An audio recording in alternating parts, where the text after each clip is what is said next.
You know that moment when the air in a courtroom gets so thick you can actually taste metal?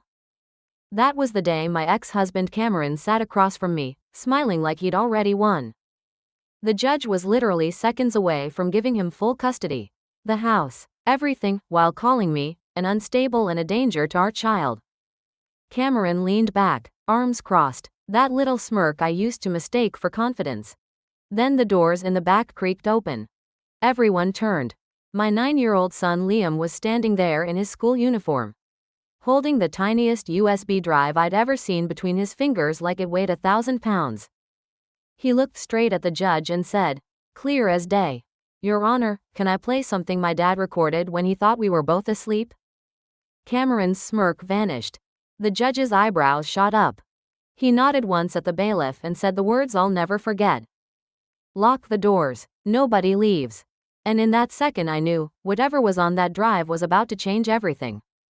But before I hit play for the entire court, I need to take you back to how a stay-at-home mom with paint under her fingernails ended up fighting for her life in a room that smelled like lemon polish and betrayal. If you're already holding your breath, please drop a 1 in the comments so I know I'm not alone right now. Let's go back to the morning the fairy tale cracked wide open. That morning started like every other morning for the last 11 years, me trying to be invisible before the coffee finished brewing. I was Alyssa Harper, 38 years old, former high school art teacher, now full-time keeper of Cameron Harper's perfect image. Our house in the Virginia suburbs looked like it belonged on a magazine cover. White kitchen island the size of a small car. Fresh peonies I arranged every Monday. Framed photos of the three of us smiling on some beach Cameron had chosen because the light made him look younger. I'd been up since 5:30, moving through the house like a ghost. I laid out his pressed shirt, his favorite cufflinks, the little dish of exactly 8 vitamins he took every day. I even warmed his coffee mug so the first sip wouldn't shock him.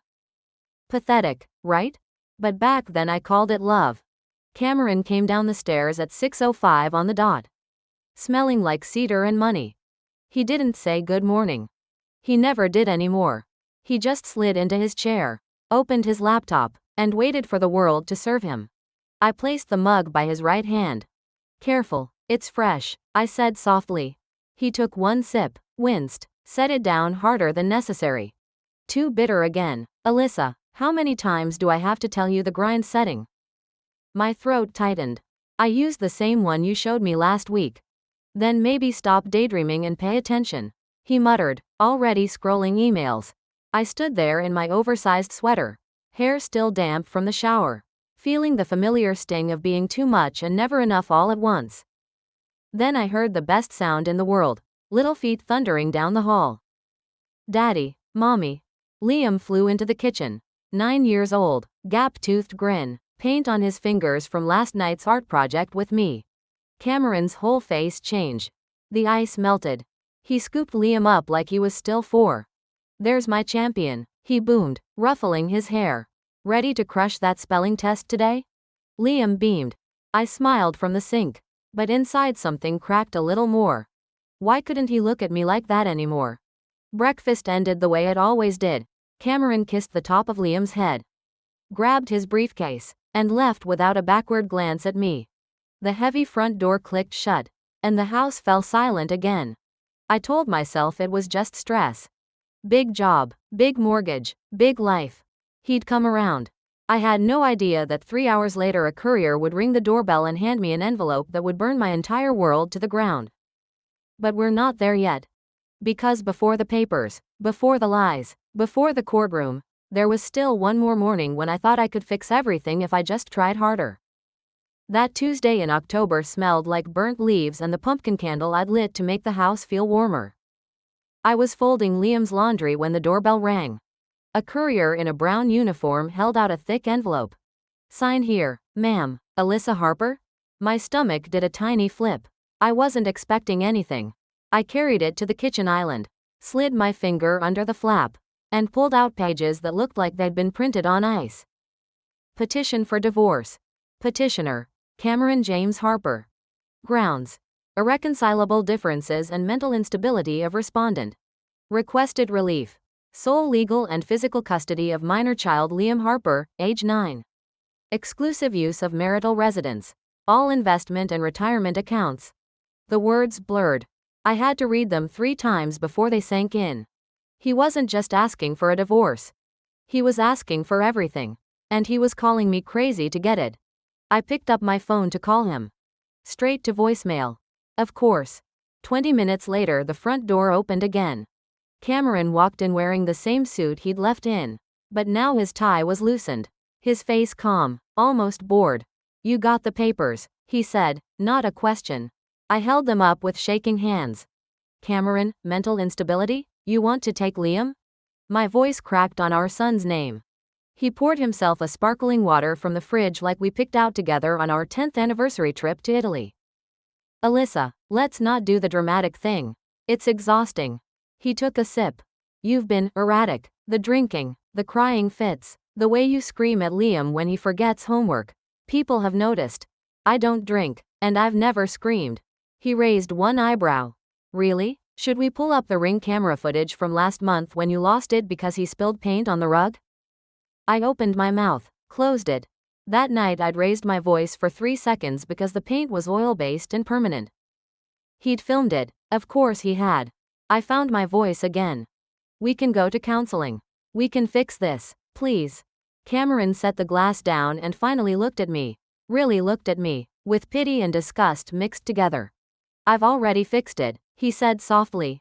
"I've met someone who actually has her life together. Someone Liam adores. Someone who isn't this." He waved a hand at my yoga pants and messy bun like I was a stain. Then he dropped the real bomb. "Dr. Evelyn Hart is writing the custody evaluation. She's the best child psychologist in the state. And she agrees Liam needs stability. Away from you." I felt the floor tilt. Evelyn Hart. The woman whose TikToks I'd watched at 2 a.m. when I couldn't sleep.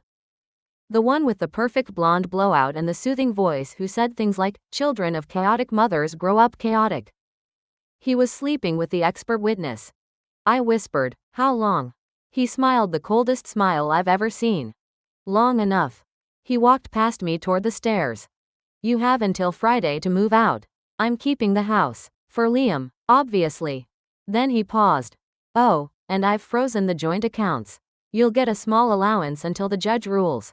Try not to spend it all on wine." I stood there surrounded by tiny folded superhero t-shirts while the father of my child climbed the stairs like he was walking to a promotion. That night I tucked Liam in and he asked why my eyes were red. I told him Mommy had allergies. He hugged me so hard I thought my ribs would crack. "Don't worry, Mommy," he whispered, "I'll always pick you." I kissed his forehead and thought, I will burn the world down before I let them take you from me. But I didn't know yet how dirty they were willing to play. Or how smart my quiet little boy really was. The next morning I woke up with the kind of headache that feels like someone poured cement in your skull. Liam was already at school. The house was too quiet. I needed to know how bad it really was. So I did what any desperate wife would do. I went into Cameron's office. The door was never locked when he was home. But when he was gone it auto-locked. That day, in his rush to play calm villain, he'd forgotten. I sat at his desk, hands shaking, and typed in the password I'd watched him enter 1,000 times. Liam's birthday plus the year we got married. The screen lit up like it was happy to see me. First stop, our savings account. Last time I'd looked, maybe 8 months ago, there was $427. Money we'd saved from my art bonus before I quit teaching. His raises, the sale of my little condo in Richmond. Money for Liam's college, for emergencies, for the life we promised each other. The balance now read $0. Not even the courtesy of a few dollars left for milk. I clicked transaction history and watched 5, 10, 20 transfers fly up the screen. $18 here, $35 there, all to something called Wellness Consulting LLC. Evelyn Hart. Her initials. He hadn't even tried to hide it. I just wasn't supposed to look. I opened the credit card statements next. My stomach turned inside out. Four Seasons Dubai -$9.400. Cartier bracelet -$12.800. First class tickets for 2 to the Maldives, booked for the week after the custody hearing. He was literally using Liam's college fund to fly his girlfriend around the world while telling the court I was the alcoholic. I printed everything. The printer screamed like it was in pain because it was almost out of ink. But it screamed for me. Then I made the call that changed everything. Sarah, it's Alyssa Harper, Cameron's wife. Dead silence on the line. Sarah had been his executive assistant for 6 years until she was let go 3 months ago. I know why you're calling, she finally said. Meet me at the diner on Route 7 in 20 minutes. And bring a jacket, you're gonna be cold when you hear this. We sat in a cracked red booth that smelled like bacon and broken dreams. Sarah slid a flash drive across the table. Recordings from his office phone. He forgot I still had remote access. I stared at the tiny piece of plastic like it was a grenade. Play it when you're alone, she whispered. But first you need to know, they're moving to Dubai the day after the hearing. Non-extradition treaty. Once they land, you'll never see Liam again. I felt the booth spin. How long do I have? 17 days. I drove home in a fog, clutching that flash drive like it was Liam's hand. That night Cameron came home late, smelling like her perfume, something expensive and cruel.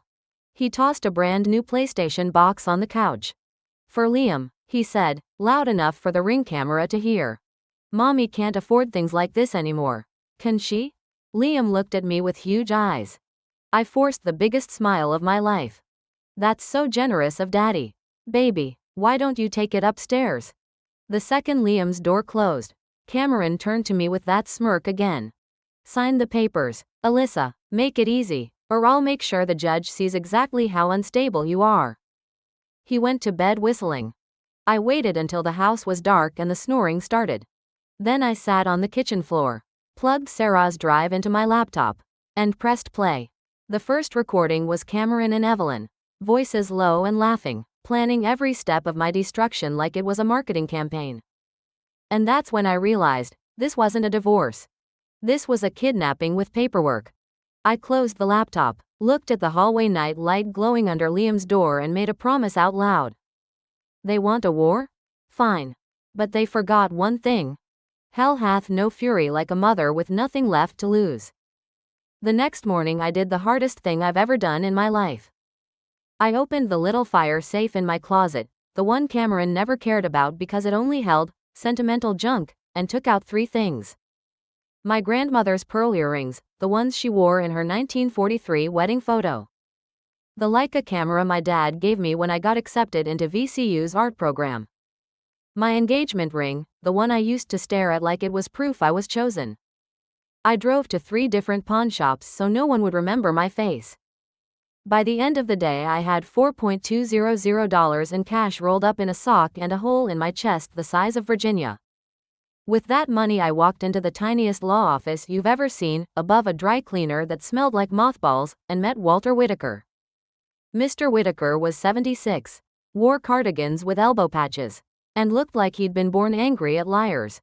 He listened to me cry for 20 straight minutes, then slid the box of tissues away and said, "Stop crying, Mrs. Harper. Tears don't scare narcissists. Evidence does." He took one look at the bank statements, the TikTok Therapists LLC, and Sarah's recordings and growled. "This isn't a custody case anymore. This is felony fraud with a side of conspiracy. And I hate fraud." He took my $4,200 as a retainer. Then shocked me. "From now on I work on contingency. I get paid when we take every penny back. Deal?" I shook his wrinkled hand and felt, for the first time in weeks, something like hope. He gave me 3 rules. Stay in the house, leaving equals abandonment. Let Cameron think he's winning, no outbursts. No packing boxes. Document everything, but never let him see you doing it. So I moved into the guest room, put a slide bolt on the inside of the door, and started smiling at Cameron like a woman who had already lost. He loved it. Every night he came home later, smelling more like Evelyn's perfume, dropping new gifts for Liam, AirPods, a drone, a gaming laptop, each one a little dagger he twisted while looking right at me. And every night I night-tucked Liam in. I saw the confusion in his eyes. He'd hug me tighter than usual, whisper, "I don't want the new stuff. Mommy, I just want you to stop looking sad." I'd kiss his forehead and lie, "Soon. Baby, mommy's fixing it. What I didn't know was that Liam had already started fixing it himself. He'd stopped using the gaming laptop. Instead, every night after Cameron thought we were asleep, Liam sat at his desk with the door cracked just enough for the hallway light to come in. And he listened. He'd taken the little voice recorder keychain I bought him 2 Christmases ago and started leaving it in airplane mode on Cameron's desk when he did homework in there. He told me later, "I remembered what you taught me in art class. Mommy, good artists observe first. Bad guys talk when they think no one smart is listening." 9 years old, and already braver than I'd ever been. But that's getting ahead. Because before the world found out what my little boy had collected, we still had to survive the first day of the custody hearing. The day they paraded every lie they'd built like trophies. And I almost broke right there on the witness stand. The first day of the hearing felt like walking into a funeral where I was the only one who hadn't been told I was dead. The courtroom smelled like old wood and lemon disinfectant, the same smell that would later haunt my dreams. Cameron sat at his table in a navy suit that cost more than my car. Calm, clean-shaven, the picture of a concerned father. Evelyn sat right behind him in the gallery, legs crossed, cream blazer, iPad on her lap, looking like she was about to give a TED Talk on how to steal a child. Their lawyer, Richard Vance, the kind of man who smiles with only the left side of his mouth, opened with a line I'll never forget. "Your Honor, we are here to rescue a little boy from a mother who is, tragically, no longer capable of caring for him." Then the parade began. The nanny we'd had for 3 weeks last summer took the stand and cried about how I forgot to pick Liam up twice. Our next-door neighbor swore she'd heard me screaming hysterically at 2 a.m.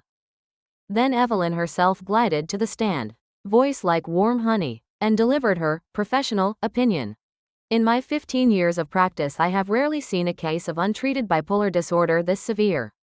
Mrs. Harper exhibits grandiosity, paranoia, impulsive spending, and emotional volatility that poses a clear danger to the child. She even had slides. Actual PowerPoint slides with photos of me crying in the driveway, taken from Cameron's phone the night he told me he was leaving. Circled in red with the caption, "Manic episode." Every time I tried to speak, Vance objected. Every time I cried, Evelyn gave the judge this sad little nod. Like, "See? Textbook." By lunch recess, the gallery was looking at me the way people look at a car wreck they're glad they're not in. I sat on a bench outside the courtroom eating a sandwich I couldn't taste, whispering to Mr. Whitaker, "They're winning. The judge believes I'm crazy." Whitaker patted my hand with his wrinkled one. "Tomorrow they put the final nail in. Evelyn testifies again, then closing arguments. We have 1 shot left. And it's a long one." I went home that night and held Liam so tight he finally squirmed. "Mommy, you're crushing me." "I know, baby, I'm sorry. I just need to feel you for a minute." He let me hold him anyway. Cameron came home late, humming, carrying a bottle of champagne he didn't even try to hide. "Celebrating early," he said, loud enough for the Ring camera again. "Don't worry, I'll save you a glass for when you sign the papers." I smiled the dead smile I'd perfected and went to the guest room. I didn't sleep. I sat on the floor in the dark and prayed for a miracle I didn't deserve. Little did I know, the miracle was already asleep down the hall with a Lego man recorder hidden in his pajama drawer and a courage bigger than the whole courthouse. The final day. I remember every detail like it was carved into my bones. The courtroom was fuller than the day before. Word had spread that the crazy mom was about to lose everything. Cameron wore a light gray suit this morning, like a groom. Evelyn sat behind him in pale blue, hand resting on his shoulder like she already owned my life. The judge entered, face grim. He adjusted his glasses and started speaking the words that would end me. "Having reviewed all testimony, the psychological evaluation, and the financial disclosures, it is the opinion of this court that the minor child, Liam Harper, would be best served by granting sole legal and physical custody to the father, Cameron Harper, with supervised visitation for the mother once per month, pending." The doors at the back banged open so hard the bailiff jumped. Every head turned. There stood Liam in his green school hoodie, hair still messy from sleep, eyes huge and fierce. Next to him was his 4th grade teacher, Mrs. Delgado, looking terrified but determined. Liam didn't wait for permission. He walked straight down the aisle like he was late for the most important show and tell of his life. Cameron shot to his feet. What the hell is this? Get him out. The judge raised one hand. Young man, you cannot be in here. Liam stopped at the little gate, looked up at the judge, and his voice didn't shake once. Your Honor, my dad said you're sending me to Dubai so mommy can never see me again. He said you already decided because mommy is sick in the head. But daddy's the one who's lying. And I have the video he made to prove it. The room went dead silent. Cameron's face drained of color. Evelyn's hand flew to her mouth. The judge stared at Liam for 3 full seconds, then said quietly, Bailiff, clear the gallery except the parties. And lock those doors. Click, click. Liam walked forward, pulled a tiny black USB from his hoodie pocket, and held it up like it was made of gold. This is from Daddy's laptop. He has a folder called Insurance. He told Dr. Evelyn it would make sure mommy goes away forever. Vance, Cameron's lawyer, started sweating bullets. Your Honor, this is completely improper. The child has clearly been coached. Liam turned and looked his father right in the eye. I wasn't coached. You taught me how to use the screen recorder yourself. Remember? When you wanted to show Grandma your golf swing. A few people in the gallery actually gasped. The judge nodded at the bailiff. Plug it in. Let's see what the boy brought. The huge screen on the courtroom wall flickered to life. And there, in 4K clarity, was Cameron and Evelyn in our home office 3 weeks ago, lit by the blue glow of Cameron's monitor. Cameron's voice filled the room, casual and laughing. Watch this, Evie. I'm gonna make it look like she hit me. Ready? Evelyn, giggling. Use the ketchup packet like we practiced. And remember to flinch late. Real victims always flinch late. The camera showed Cameron squeezing ketchup on his own cheek, then smearing it like blood. He handed the phone to Evelyn. Now record. I'll yell like she just slapped me.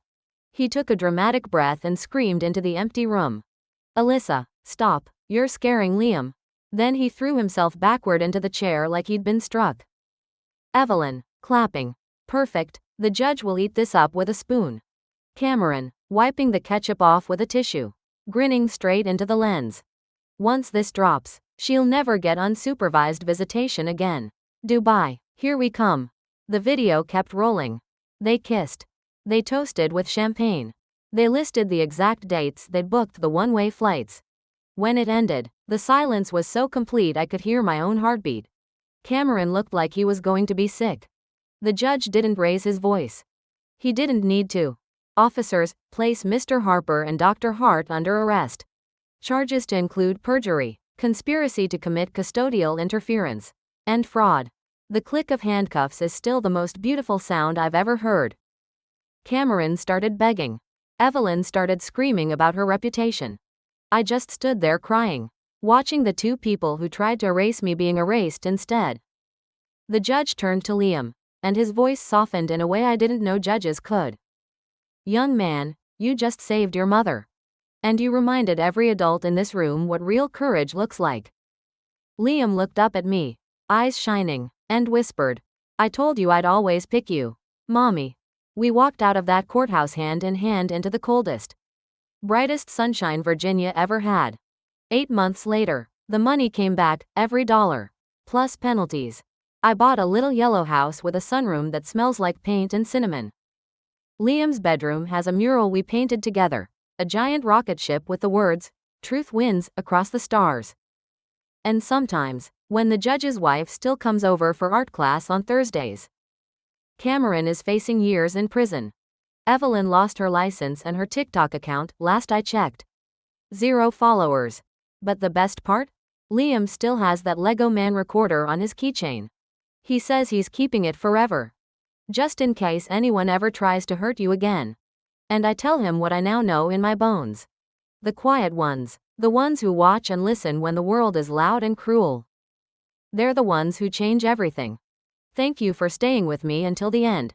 If this story helped even one person feel less alone, then every tear was worth it. Drop a 1 below if you believe a child's love can be stronger than any lie. And until next time, keep your recorder close. And your heart closer. I love you guys. See you in the next story.